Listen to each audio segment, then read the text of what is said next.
Bom dia, família de Deus! Bom dia! Bom dia também para você aí de casa que também faz parte dessa família de Deus, escolhida pelo nosso Senhor Jesus Cristo, não é mesmo? E agora chegou um momento muito especial, um momento de nós orarmos. E não tem como começar um culto sem oração. E eu convido você a fazer parte dessa oração, aí onde você está. Se você puder se ajoelhar, mas se não, mas faça parte dessa oração também. Oremos. Pai querido e bondoso, nós queremos agradecer ao Senhor por mais um momento na presença do Senhor, porque nós temos essa oportunidade de cultuar o Senhor, nós temos a oportunidade de orar, Senhor, e ler a Tua Palavra também. E que esses meios que o Senhor tem a falar conosco, Senhor, possa iluminar a nossa vida e nós sermos representantes do Senhor também. Peço que o Senhor possa alcançar essas pessoas que têm acompanhado esses vídeos aqui. E não sei quais são as necessidades dela, o que elas têm clamado ao Senhor, mas uma coisa eu sei, que o Senhor é poderoso para fazer todas as coisas, Pai, aquelas que são impossíveis na nossa vida. Então, por isso eu clamo ao Senhor por essas pessoas e por nós também, Pai. Ilumine o nosso dia, Senhor, seja administrado pelo Senhor, nos dê o batismo do Espírito Santo, Pai, e que nós possamos também testemunhar para outras pessoas o Teu poder e da Tua bondade em nossa vida. Em nome de Jesus Cristo, amém. E para alcançar a vitória, nós temos uma arma, e essa arma é a fé. Se nós temos fé, nós podemos alcançar todas as coisas as impossibilidades da nossa vida. Então nós temos uma arma em nossa mão que é a fé. E com esse pensamento nós vamos louvar o Senhor com o hino de número 75. Fé é a vitória.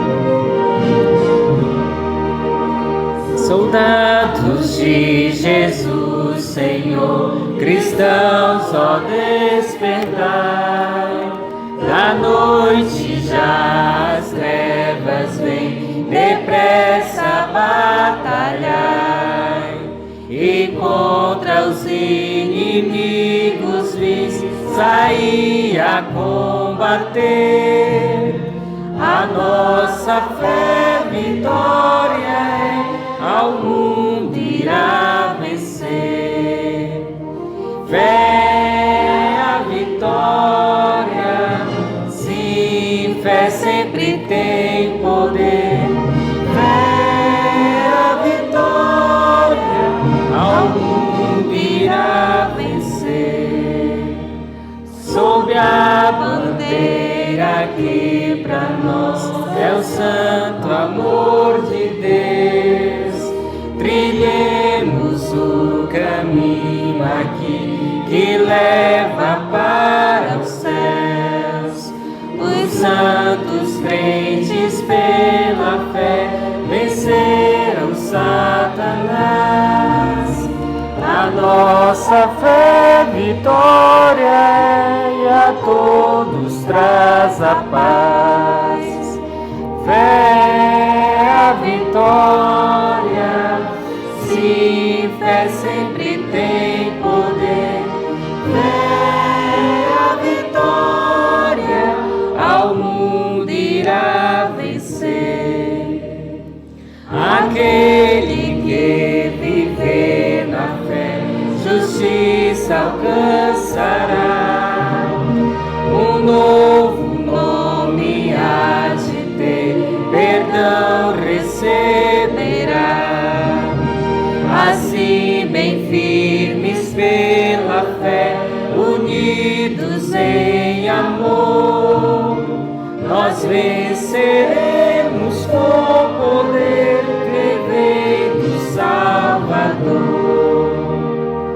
Fé a vitória, sim, fé sempre tem poder. Fé a vitória, ao mundo irá vencer.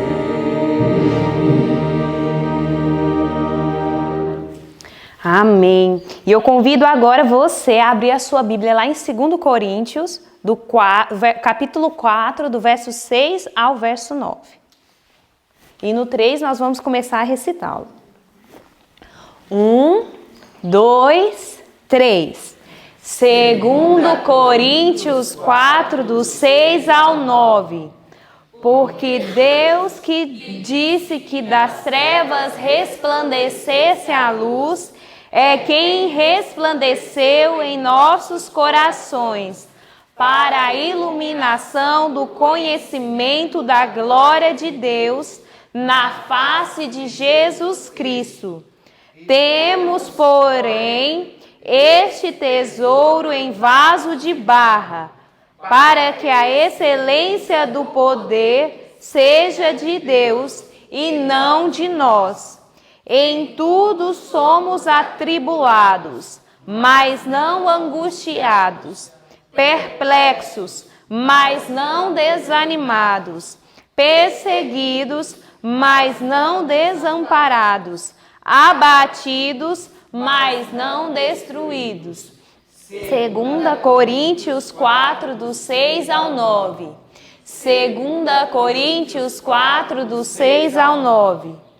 Porque Deus que disse que das trevas resplandecessem a luz, é quem resplandeceu em nossos corações, para a iluminação do conhecimento da glória de Deus na face de Jesus Cristo. Temos, porém, estes tesouros em vasos de barro, para que a excelência do poder seja de Deus e não de nós. Em tudo somos atribulados, mas não angustiados, perplexos, mas não desanimados, perseguidos, mas não desamparados, abatidos, mas não destruídos. 2 Coríntios 4, do 6 ao 9. 2 Coríntios 4, do 6 ao 9. Porque Deus, que disse que das trevas resplandecesse a luz, é quem resplandeceu em nossos corações, para a iluminação do conhecimento da glória de Deus na face de Jesus Cristo. Temos, porém, este tesouro em vaso de barro, para que a excelência do poder seja de Deus e não de nós. Em tudo somos atribulados, mas não angustiados, perplexos, mas não desanimados, perseguidos, mas não desamparados, abatidos, mas não destruídos. 2 Coríntios 4, do 6 ao 9. Amém. E que bom que nós passamos por meio dessas angústias, das perplexidades da vida, mas nós não estamos desamparados. Em meio delas, o Senhor Jesus Cristo está presente para nos dar força, não é mesmo? E agora eu quero que você fique agora com o estudo e que realmente o Senhor possa alcançar o seu coração com o estudo da palavra hoje. Que Deus te abençoe. Olá, queridos. Bom dia para vocês. Bom dia, escola. Bom dia. Bendito seja o nome do Senhor, porque podemos estudar outra vez. E hoje nós temos uma lição objetiva linda do Senhor Deus para nós, do capítulo 85 do Desejado. Está terminando. É um dos livros mais bonitos que a gente lê no ano. Mas estamos também no livro de Jó, capítulo 14 e 15. Abra lá correndo. Jó continua o seu discurso e então ele é interrompido por Elifaz ao trabalhar algumas situações aqui. Abra sua Bíblia em Jó, capítulo 14 e capítulo 15, onde Jó explica um pouco sobre a morte. Irmãos, se nós fizéssemos ano bíblico, nós não teríamos algumas dúvidas que o mundo tem.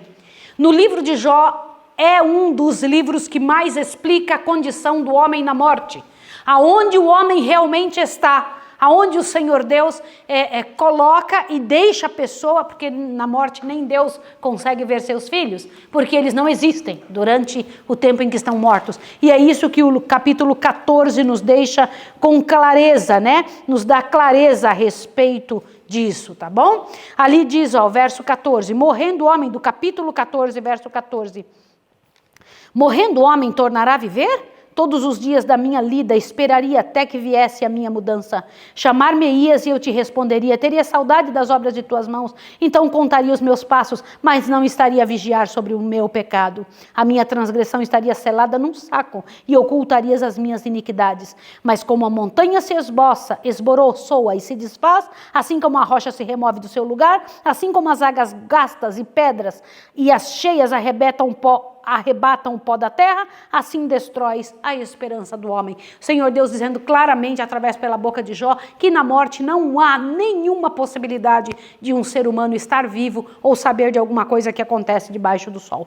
Ele faz, no entanto, ele interrompe Jó, e eu vou dizer uma coisa para vocês. Se você pegar só a conversa de Elifaz, dos irmãos, dos amigos de Jó, e for estudar só as conversas, sem o contexto da vida de Jó, você vai pensar, que homens que falaram bem de Deus. Mas no contexto da vida de Jó, eles falaram coisas terríveis. Como assim? Maísa, diga sobre isso. Abra seu ouvido agora para você entender. Os amigos de Jó disseram que Jó estava sofrendo por causa das desgraças que ele tinha feito. Não foi isso? E disseram que Deus não pode... Aliás, atribuíam a Deus a miséria que Jó estava passando e que Deus não podia de forma nenhuma auxiliar alguém que estava em pecado. Não foi isso? Não foi isso que os amigos disseram? Abra bem o ouvido. Não é assim que Deus age. É para a pessoa que está em pecado é que Deus mais se aproxima. E os amigos de Jó disseram exatamente o contrário. Entenderam? Eles trataram e apresentaram um Deus déspota e malvado e vingativo. E Deus não é assim. Por isso que o Senhor Deus, no final desse livro, vai dizer o seguinte: olha, vão lá e peça para o meu servo Jó pedir perdão e fazer um sacrifício por vocês. Ele é o sacerdote de vocês. Tremendo, né? Senão não vai ser aceito. Abra sua Bíblia mais uma vez à beira-mar, para que a gente possa continuar estudando esta situação tão bonita. Deixa eu comentar uma coisa com vocês agora, muito linda, muito bonita. Jesus tinha acabado de ressuscitar, os discípulos estavam sozinhos, não tinha outra pessoa junto com eles, tá bom? E eles estavam perdidos e meio desolados, angustiados com essa situação. Enquanto Jesus estava com eles, Jesus tinha dito, vamos nos encontrar, vamos falar, eu vou ter um encontro marcado com vocês. Isso é muito sério. E neste momento os discípulos estavam aguardando, meio com medo dos judeus, meio angustiados. Quando é que eu vou encontrar o Senhor? E eles foram para o local onde Jesus tinha marcado o encontro. Você já marcou o encontro com Jesus? Sim ou não? Alguma vez você marcou o encontro com o Senhor? Ele marcou o encontro com os discípulos. 7 deles começaram a sair. 7 dos discípulos iam em grupo, trazendo humildes vestes de pescador. Eram pobres em bens do mundo, mas ricos em conhecimento e observância da verdade. O que à vista do céu os colocava como? O que diz aqui? Em posição mais alta como mestre. Olha só, eles haviam estudado 3 anos e meio junto com Jesus. Haviam trabalhado junto com Jesus, haviam estado com Jesus. Eles eram destituídos de todos os bens que vocês possam imaginar, mas eram considerados mais importantes do que os mestres, porque tinham aprendido do próprio Cristo, né? Não haviam estudado na escola dos profetas, mas por 3 anos foram instruídos pelo maior educador que o mundo já conheceu. Sob suas instruções se tornaram o quê? Gente, o que diz aqui? Elevados, inteligentes, enobrecidos. Gente, peraí. Quando uma pessoa não se torna assim, inteligente, elevada, enobrecida, é porque não encontrou o Senhor. Quando uma pessoa está estudando, dizendo, não entra na minha cabeça, é porque não entrou o Senhor no coração. Pode estudar o quanto for, se não pegou a essência de Deus, vai continuar com as mesmas misérias de antes. Entendeu o que tinha acontecido com os discípulos? Os discípulos tinham se tornado como? Enobrecidos, diferentes. Embora estivessem com as roupinhas todas rasgadas.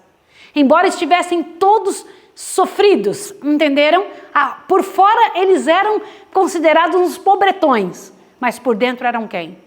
considerados com autoestima diante do céu. Isso me impressionou demais. E aí, irmãos, olha, grande parte do tempo do ministério de Cristo tinha sido passado ali no Mar da Galileia, tá bom? E ao se reunir os discípulos num lugar onde parecia que não haviam de ser perturbados, acharam-se rodeados de recordações de Jesus. Eles ficaram lembrando das coisas que Jesus tinha feito, porque o local onde Jesus tinha marcado encontro com eles tinha que passar pelo Mar da Galileia. O que Jesus queria que eles lembrassem? Prestem atenção. Qual era o desejo de Jesus? Lembravam da tempestade, lembravam dos famintos que foram alimentados, lembravam das situações e dos milagres. Ali pertinho estava Cafarnaum, também que tinha sido palco de tantos milagres, e os discípulos estavam andando em direção àquele lugar. E aí então aconteceu um negócio, chegaram perto do Mar da Galileia, e Pedro teve uma ideia, sempre Pedro. O que ele disse? Gente, vamos pescar um pouquinho? Vamos pescar? Porque eles precisavam de roupa. Presta atenção à razão pela qual Pedro pediu para os colegas pescarem. Eles, vamos pescar um pouco? Os que estavam juntos falaram assim, vamos pescar, porque a gente está precisando de roupa, a gente está precisando de algumas coisas. Gente, Jesus não estava mais com eles. Eu quero que vocês pensem isso. Eles pensaram que sua subsistência iria vir do quê? Hoje, estudando, eu vi uma seguinte pergunta no material que eu estava procurando. Por que Pedro voltou a pescar? Eu pergunto para vocês, por que Pedro voltou a pescar? Porque ele achava agora que agora ele tinha que cuidar do seu próprio nariz, porque o mestre não estava lá. Gente, isso me impressionou demais. Aí sabe o que aconteceu? Passaram a noite todinha jogando a rede e não apanharam um peixinho. Não apanharam nada. Olha que tremendo que Jesus fez. E lá do outro lado tinha alguém olhando para eles no mar. Lá de longe tinha alguém parado, observando, e observava eles. Aí esse homem solitário vem até a praia, bate a mão para eles e diz assim, ei, joga a rede para a direita do mar. A direita era o local onde Jesus estava. Era o lado onde Jesus estava no Mar da Galileia. Entenderam? Joga aí para este lado, filhos. Aí encheu de peixe e eles puxaram isso daqui. Aí, olha, na hora que João ouve aquela voz, vê aquela quantidade de peixe, fala, é o Senhor. Quando ele diz, é o Senhor, Pedro sai correndo do barco, pega e fala, eita, sai correndo, foi em direção a Jesus. E chega lá e diz que fica paralisado olhando para Jesus assim. Quero que vocês lembrem que Pedro estava com o quê? Vergonha. Pedro estava muito envergonhado nesse momento, angustiado. Por que Pedro estava com vergonha? Respondam. Porque ele tinha negado Jesus. Ele não se achava mais digno de estar envolvido. E aí, ó, aquele estranho lá longe, meus irmãos, parado, estava vindo com eles. E aí, quando eles chegaram lá, gente, olha, imagina Jesus vindo, pegando Pedro ali, e os outros ficaram puxando aquele barco cheinho de peixe, e tinha muito peixe. Agora eles podiam comprar toda a roupa que quisessem, não é? Podiam fazer o que quisessem fazer. Aí eles encontram o que na praia? O que tinha na praia? O que tinha? Olha que coisa interessante. Posso dizer uma coisa para vocês? Tudo de Jesus tem o que no meio? Comidinha, né? Aí Jesus senta e diz que todos eles ficaram meio mudos assim, olhando para o mestre ressuscitado, todo mundo mudo. E eles olhando aquele, dizendo, eu não preciso do peixe de vocês, eu já tinha preparado a comidinha. Vocês ouviram? Tá aqui, mas vai lá e pega mais 2. Olha que interessante de Jesus, aí diz que Pedro pegou, trouxe mais 2 peixes, botaram lá nas brasinhas que Jesus estava fazendo, e tinha mel e também tinha pão, né? E deu ali, eles todos comeram. Eu fiquei olhando isso, falei, gente, que interessante isso. Mas aí, gente, o que Jesus queria que eles recordassem? Enquanto eles estavam ali olhando para Jesus, eles recordaram, lembra do dia que Jesus nos encontrou e falou, segue-me? E de hoje em diante vocês vão ser pescadores de homens. Daquele dia em diante eles sabiam, naquele momento ao redor de Jesus, a mente deles, de todos eles e todos os discípulos, foi levada a lembrar, eita, que coisa linda, né? Jesus queria que lembrassem de que havia comissionado eles para quê? Então vocês não têm que voltar a pescar, vocês têm um outro trabalho, vocês são agora pescadores de homens. Joguem do lado direito Eu estou aqui do lado direito e é eu que sustento vocês. Eu que cuido de vocês. Era o que Jesus queria que eles entendessem. Agora, uma outra lição Jesus queria dar neste momento. E eu preciso comentar com vocês sobre esta lição. Pedro estava morrendo de vergonha. Ele estava se sentindo mal. Estava se sentindo todo quebrado no meio do povo. Olha o que Jesus queria mostrar. Olha lá. Outra lição tinha Cristo a ensinar, a qual dizia respeito especialmente a quem? A Pedro. Olha o que ele gostaria de dizer. A negação do Senhor por parte do mesmo era um vergonhoso contraste com sua anterior profissão de lealdade. Ele desonrara Cristo e incorrera na desconfiança de quem? Dos irmãos. Estes pensavam que Pedro não teria permissão de ocupar sua posição anterior entre eles. E ele próprio sentia haver perdido o direito ao depósito que lhe fora confiado. Olha só que situação. Os discípulos pensavam, ele não tem mais jeito. Aí Pedro dizia, eu não tenho mais jeito também. Aí o que Jesus fez? Eu vou ensinar uma coisinha para vocês. Gente, quando eu vejo isso, eu falo, Senhor da glória, como o Senhor é bom. Como o Senhor é bom, como o Senhor vai atrás de quem está em miséria. Olha o que mais que ele disse, olha aqui. Antes de ser chamado a retomar sua obra apostólica, deveria dar perante todos eles testemunho de quê?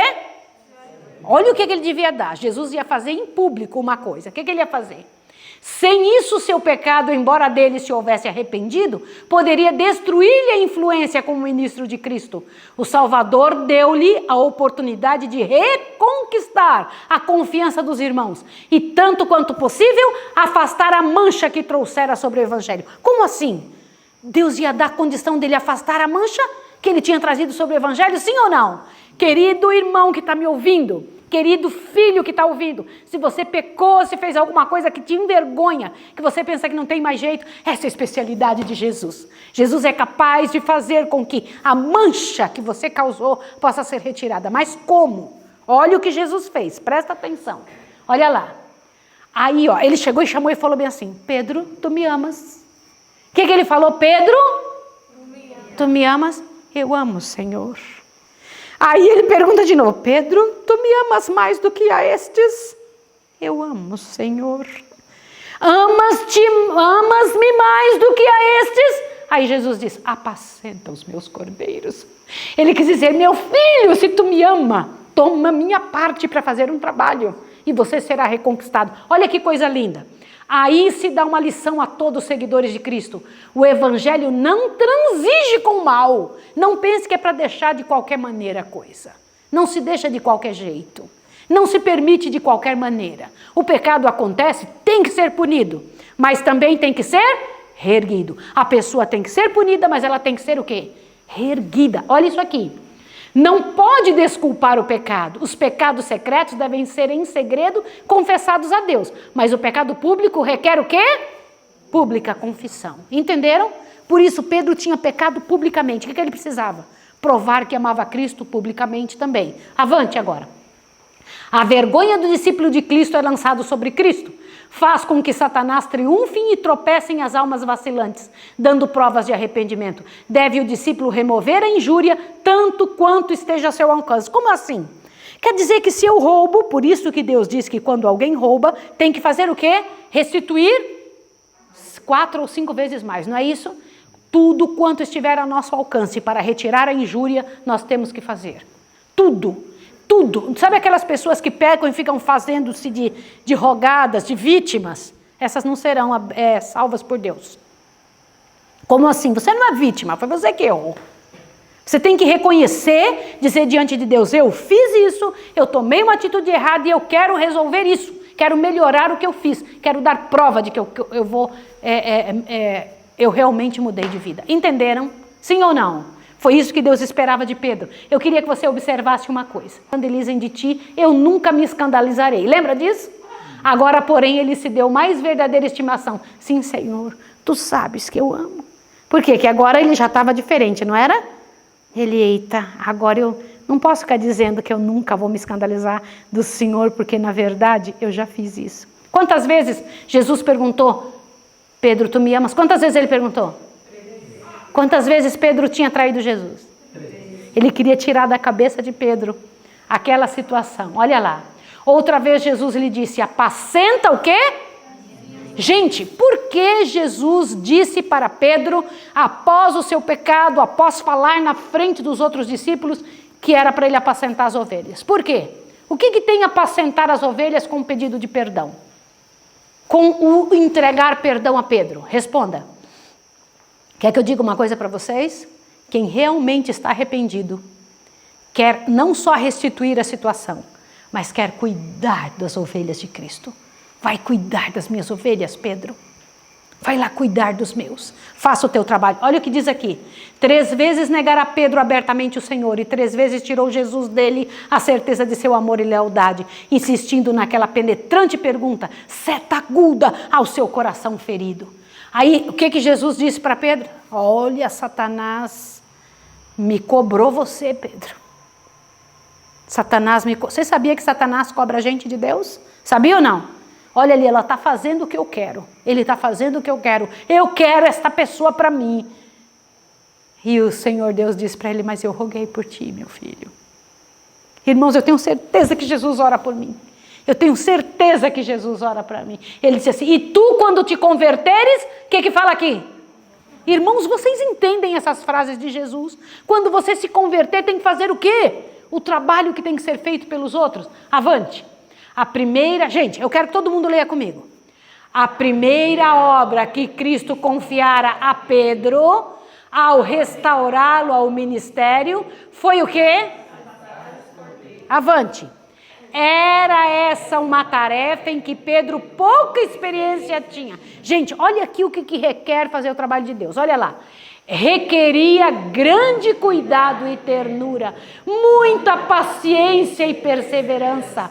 Ele o chamava a servir aos mais novos na fé, ensinar os ignorantes, a abrir-lhes as escrituras, a educá-los para a utilidade no serviço de Cristo. Irmãos, olha aqui o trabalho que Deus pede de nós. Avante, o que mais? Até então, Pedro não estava apto para fazer isso, nem mesmo para compreender a importância desse trabalho, mas esta foi a obra que Cristo então o chamou. Para isso preparar a sua própria experiência de sofrimento e arrependimento. Peraí. O sofrimento, a vida de arrependimento e sofrimento que ele tinha tido, estava preparando ele para quê? Para quê, irmãos? Olha que coisa linda! Para o trabalho de Cristo. Louvado seja o nome do Senhor. Bendito seja o nome do Senhor. Eu quero mostrar uma coisa para vocês. Como foi a vida de Pedro dali em diante, irmãos? Pedro ajudou muita gente, sim ou não?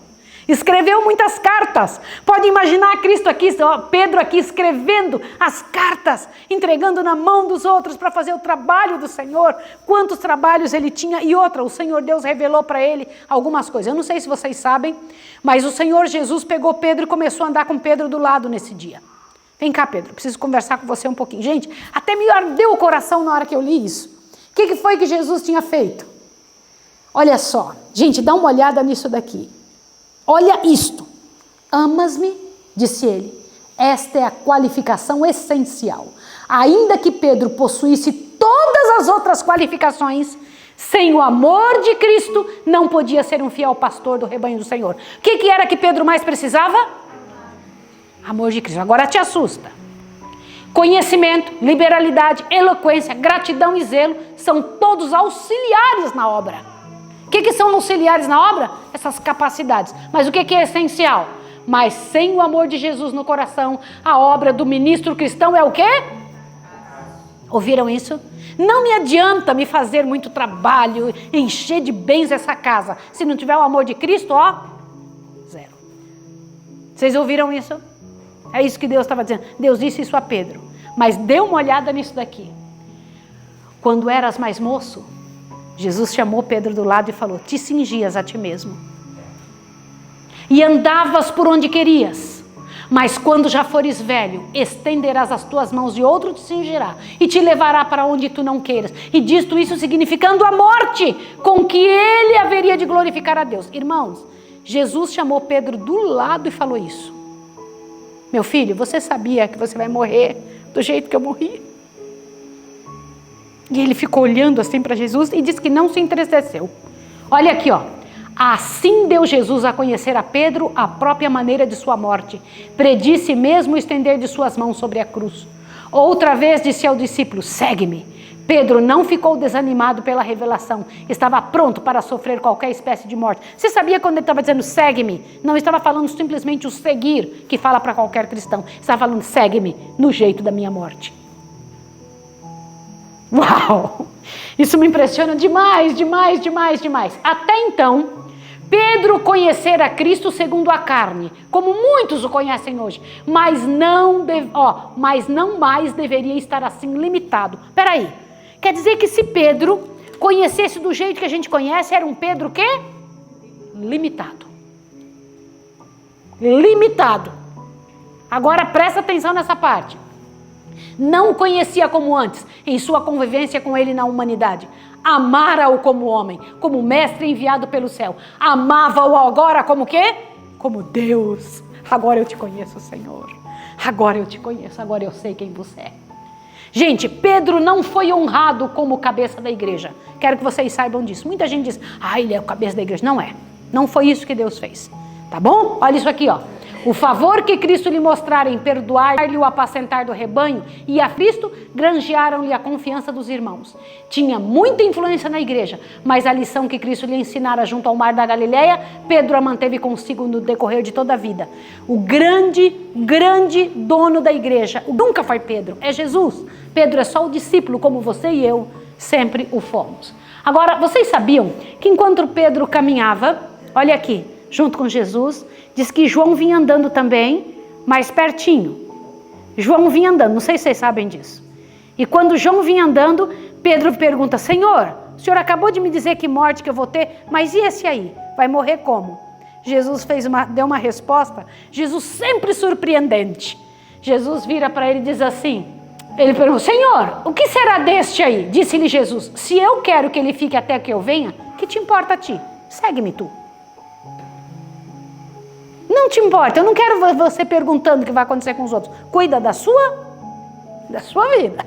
É isso que Jesus estava dizendo para Pedro. E agora, vocês sabiam que João era o discípulo mais jovem que Jesus tinha? Vocês sabiam? E este João, era chamado de filho do trovão, era o briguento. Mas passou a vida servindo ao Senhor. E quando chegou a sua velhice, ele viveu até a avançada velhice. Testemunhou a destruição de Jerusalém e a ruína do majestoso templo, símbolo da ruína do final do mundo. Até seus últimos dias seguiu João bem perto ao Senhor.